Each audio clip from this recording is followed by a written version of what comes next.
Good morning, good morning, good morning.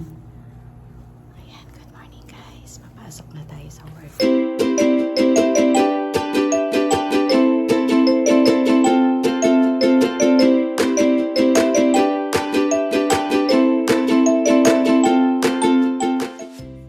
Nandito ba tayo sa hotel? 6:30 yung ating time sa bus guys. Ayan. Lunch break guys. Hello guys, it's lunch time. Nandito kami sa mall. Ayan. Malapit ito sa Walmart. Katabing-katabi lang ng Walmart.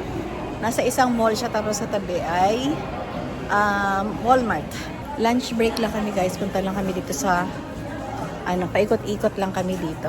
Ayan. Pasyal-pasyal para pang bumaba yung kinain. Ayan guys. So, ayan. Pahinga-pahinga din. Kahit 1 hour lang bago mag-work ulit. Oo nga. Parang hindi siya sale.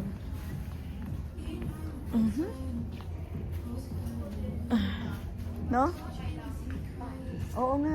Ako din pansin. Wala. Sa Marshall na lang. Tara, punta tayo sa Marshalls. Hindi sila wala silang sale. Wala silang sale ngayon.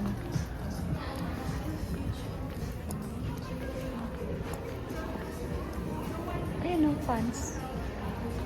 Gusto ko nga sana cargo pants eh.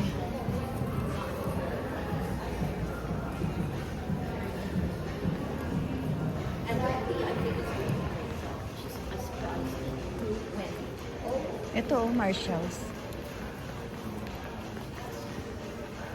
Ayan. Ikot-ikot tayo. Ikot-ikot. Ikot-ikot. Ikot-ikot. Kasi may bibilhin daw yung kasama ko na pants. So, sasamahan natin. Kasi wala na rin siyang pang trabaho. So, andito tayo sa Marshalls. Sa Winnipeg. Marshalls, Winnipeg. Ayan, guys. Yeah. Ang laki din. Sorry. Doon pala sa taas yata yung mga damitan. Ang ganda. Sa baba, HomeSense. Sa taas yung Marshalls. Ang ganda dito. In fairness. Ayan o. Ikit tayo.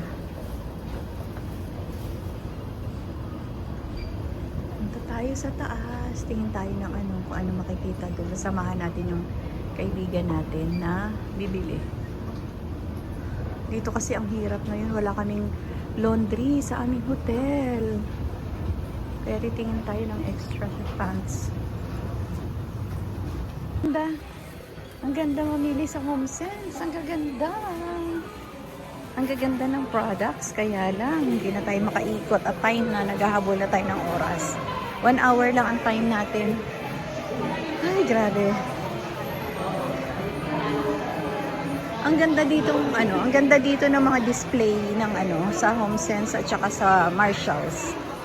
Ang gaganda ng mga items nila. May Best Buy din pala dito, guys. Actually, marami na rin mga stores dito sa loob ng ng mall. Maganda na rin siyang mamili. May Dollarama. Ayan. Balik na tayo ulit sa work.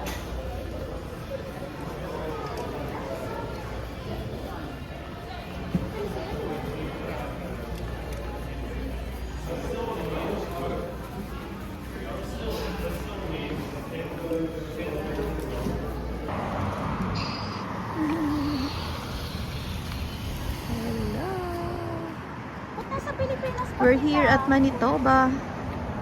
And guys, kakatapos lang namin mag-work. Magla-laundry lang kami. And then, naghintay kami ng 1 oras. Kakain muna kami. Naghahanap kami ng kakainan dito malapit. Yan, nag-laundry muna kami dyan. Ayan ang downtown. Ay, salamat. Buti, saan ka nakahanap nito? Meron pala ako sa bag. O, tingnan nyo nga timeran natin. Anong oras yun? 8:40 na. Pagpalagay natin 20 minutes na lang. Oh. Tapos maglalakad pa tayo ng 9 minutes. Ay, wag na kaya tayo pumunta. Masyadong malayo. Kasi magpapaluto pa tayo. Be, Baka may pagdating natin kasi dyan. baka 20 minutes na yun kasi kanina 30 minutes. Tapos ihahagis yung damit natin sa kailangan Dito na lang tayo sa malapit. Try muna natin dito. Ano ba makakain sa no-free? Wala. Try natin dito sa kay Pampanga. Kasi 9. Paisa-isa pa rin tayo lumabas. Yeah.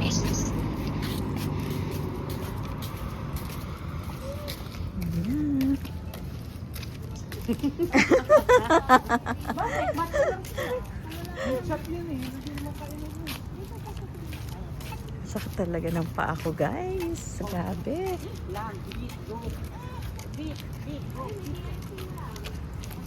Yan, ganun talaga.